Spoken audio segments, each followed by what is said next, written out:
Est-ce que vous le voulez, ce rassemblement?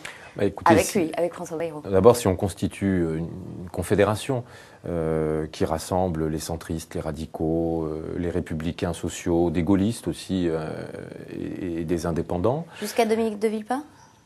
Non, je ne pense pas, parce qu'il n'en a pas fait la demande. Vous savez qu'il a formé sa propre structure politique, qui est République Solidaire.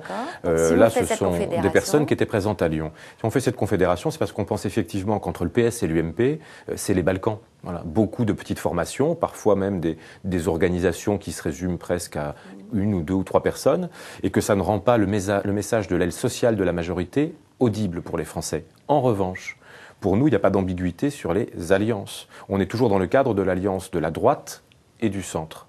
Il ne s'agit pas d'être nulle part en apesanteur, il s'agit bien de montrer qu'il y a une majorité nationale, qu'on y appartient, qu'elle a une aile droite, conservatrice, attachée à l'ordre, à la sécurité, à la rigueur, puis qu'il y a une aile progressiste, pour qui la cohésion sociale est une donnée majeure. Et si on fait cette confédération, c'est déjà pour unir cette aile sociale, et évidemment qu'elle parle d'une seule voix à l'approche des présidentielles et des législatives de 2012.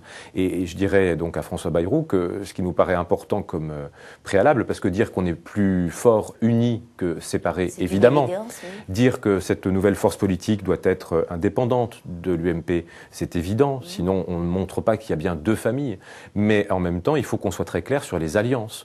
On ne peut pas laisser une ambiguïté, les gens ne sachant pas si on est avec la droite ou avec le Parti socialiste.